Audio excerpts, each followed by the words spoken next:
Et on commence par ces images. Regardez l'exposition Toutankhamon à la Villette à Paris. Et vous y étiez évidemment, Juliette Smeralda, bonsoir. Bonsoir. L'Égypte n'a aucun secret pour vous et vous le partagez dans cet ouvrage, Cheveux d'appoint, perruques, tissage, rajout, de l'Égypte antique à nos jours aux éditions Assamala. Question pour ceux qui ne le savaient pas déjà, Toutankhamon, est-ce que le célèbre pharaon était noir ?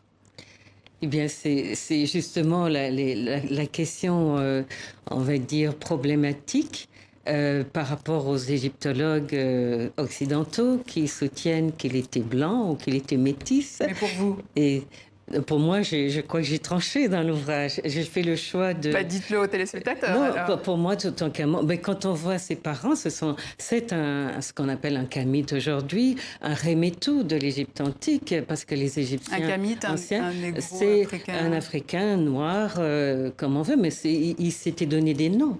Et les Égyptiens anciens s'appelaient en réalité des remetou. Donc j'ai utilisé bien le vocabulaire que eux utilisaient aussi pour se désigner. Alors, selon vous, il était noir, tout comme l'ensemble de l'Égypte ancienne, Comme l'ensemble en fait. oui.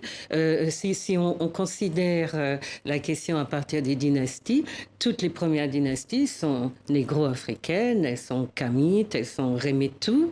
Et puis, à partir des invasions qui arrivent bien plus tard, quelques millénaires plus tard, il y a des métissages en effet.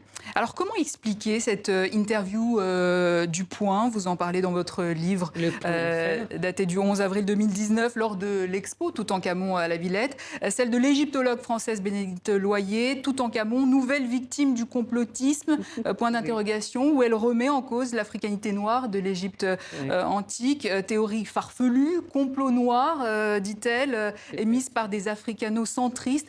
Comment vous réagissez à cela? Je suis étonnée. J'ai l'impression que dans le monde de la recherche, beaucoup de ce type de ces problématiques avaient été résolues. En tout cas, qu'on avait, avec de grands chercheurs, fait un état des lieux, qu'il y avait eu le colloque du Caire, que Cheikh Anta Diop avait posé des bases de l'africanité, enfin, en tout cas, la kamité des remetou.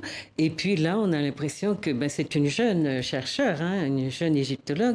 On a l'impression que, on régresse un peu dans des savoirs qui étaient bien établis, bien qu'on revient à des débats qui sont vraiment, à mon avis, dépassés et qu'il nous faudrait dépasser. Et donc, à l'aune de la difficulté qu'on a eue d'accepter que Toutankhamon soit blanc lors de cette exposition, on a vu se révéler en fait un corps de chercheurs, d'égyptologues qui continuent à penser, à véhiculer l'idée que l'Égypte était sinon blanche, au moins métisse. Mais peut-être que le problème, c'est qu'ils n'avaient pas pris en compte le temps, comme vous le disiez, cette dynastie. Ils ne citent les Noirs que sous la 25e dynastie. C'est peut-être ça l'explication. Mais c'est ça le problème. Mais aussi, les Kamites le croient aussi. Beaucoup de Kamites pensent que l'Égypte, que le noir n'apparaît dans la lignée des pharaons que sous la 25e ou 26e dynastie.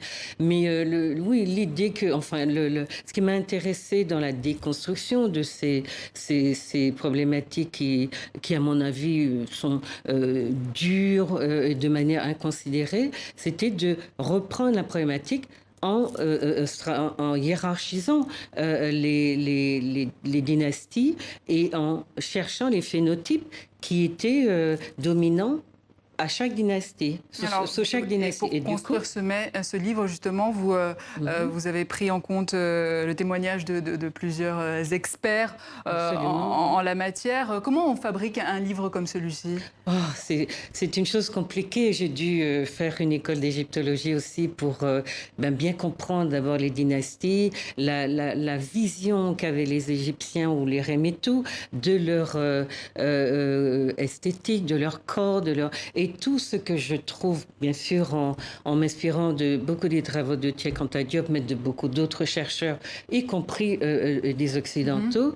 Et il s'agissait de montrer qu'à travers l'esthétique, qu'on ne pouvait pas avoir créé une esthétique qui prenait en compte la spécificité du cheveu crépus et de la peau noire si on ne le portait pas, on ne les portait pas soi-même.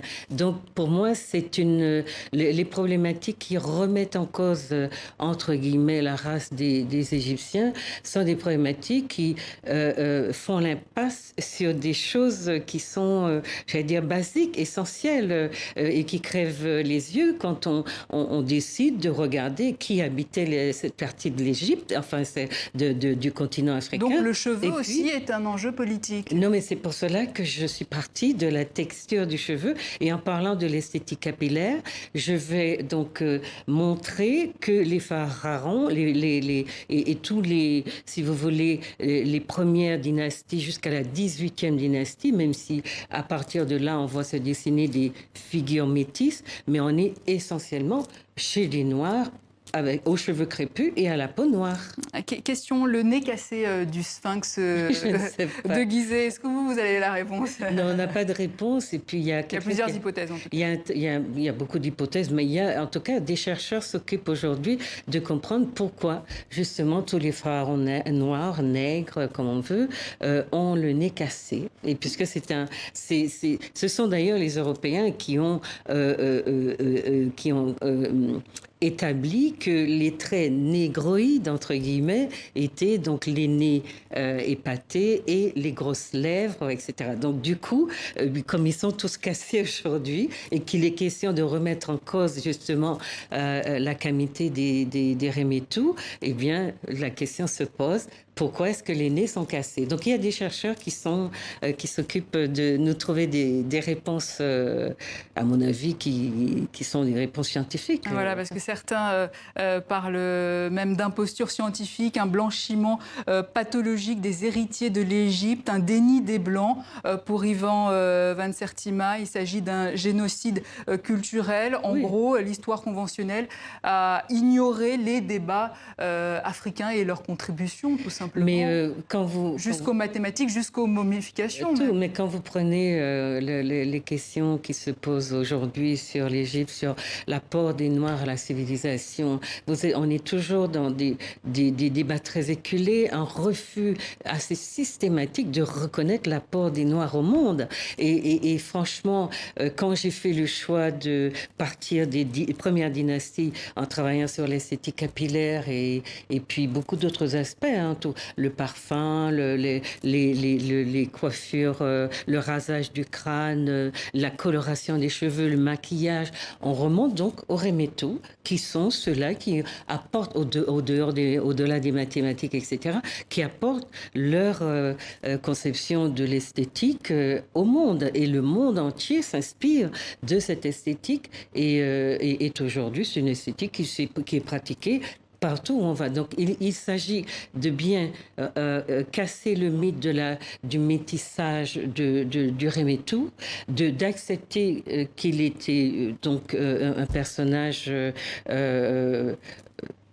négroïde, si on veut. Ce sont des mots horribles inventés par les Occidentaux, mais en tout cas, on revient au terme kamite pour dire que donc il est investi d'une vision du monde, d'une spiritualité, d'une esthétique et d'un corps qui médiatise un peu sa présence au monde et sa vision de ce qu'est pour lui un environnement où il n'est pas dans des luttes raciales, dans une remise en cause. Et d'où l'importance du cheveu pour réhabiliter le peuple noir dans l'histoire de son continent. Juliette Esmeralda, merci.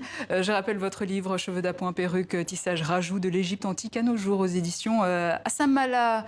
Voilà, fin de ce journal. Excellente suite de programme à vous tous et à demain pour un nouveau tour de l'actualité.